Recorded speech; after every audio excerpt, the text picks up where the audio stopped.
ಅಸ್ಸಲಾಮು ಅಲೈಕುಂ ವರಹಮತುಲ್ಲಾಹಿ ವಬರಕಾತುಹು. ಎಲ್ಲರಿಗೂ ನಮಸ್ಕಾರ. ನಾನು ಇವತ್ತು ಈ ವಿಡಿಯೋ ಕ್ಲಿಪ್ನಲ್ಲಿ ಬರಲಿಕ್ಕೆ ಕಾರಣ, ಗ್ಯಾಸ್ ಗೀಸರ್ ಅವಘಡದಿಂದ ಹಲವಾರು ಜನರು ಮರಣ ಹೊಂದಿದ್ದಾರೆ ಅಂತೇಳಿ ನಮಗೆ ತಿಳಿಯಲು ಸಾಧ್ಯವಾಗ್ತಾ ಇದೆ.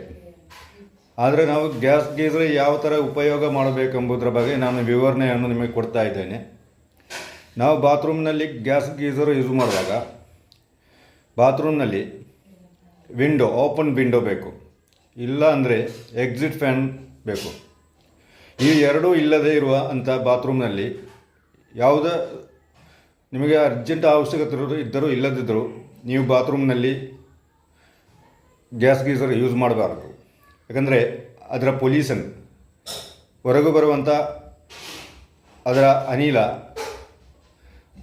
ಅದು ಶ್ವಾಸ ಕಟ್ಟಿ ನಮ್ಮ ಒಂದು ಮರಣವು ಸಂಭವಿಸಬಹುದು.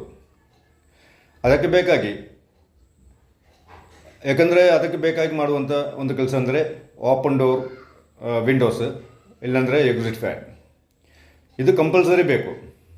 ಅದು ಇಲ್ಲದಿದ್ದರೆ ನಾವು ಯೂಸ್ ಮಾಡುವಂಥ ಗೀಸರನ್ನು ಬಾತ್ರೂಮಿನ ಹೊರ ಭಾಗದಲ್ಲಿ ಇಟ್ಟು ಅದಕ್ಕೆ ಬೇಕಾದಂಥ ಪ್ಲಂಬಿಂಗ್ ಕಾರ್ಯಗಳೆಲ್ಲ ಒಳಗೆ ಮಾಡಬೇಕು.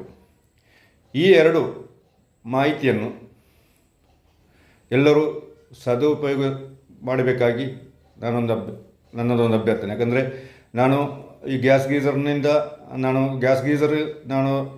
ಅದನ್ನು ಇನ್ಸ್ಟಾಲೇಷನ್ ಮಾಡೋದು, ಅದರ ಟೆಕ್ನಿಷಿಯನ್ ಸಹ ನಾನು ಮಾಡ್ತಾಯಿದ್ದೇನೆ. ಅದರಿಂದ ನಿಮಗೆ ಇದೇ ಒಂದು ಉಪಯುಕ್ತವಾದ ಮಾಹಿತಿಯನ್ನು ನಾನು ನೀಡುತ್ತಿದ್ದೇನೆ. ಎಲ್ಲರೂ ಗ್ಯಾಸ್ ಗೀಸರ್ನ ಬಗ್ಗೆ ಜಾಗ್ರತೆ ವಹಿಸಿ ಆದಷ್ಟು ನಿಮ್ಮ ವಿಂಡೋಸ್ ಇರುವಂಥ ಬಾತ್ರೂಮ್ನಲ್ಲಿ ಯೂಸ್ ಮಾಡಿ. ಇಲ್ಲಾಂದರೆ ಹೊರಗಿಂದ ಗ್ಯಾಸ್ ಗೀಸರ್ ಇಟ್ಟು ನೀವು ಯೂಸ್ ಮಾಡಬೇಕು.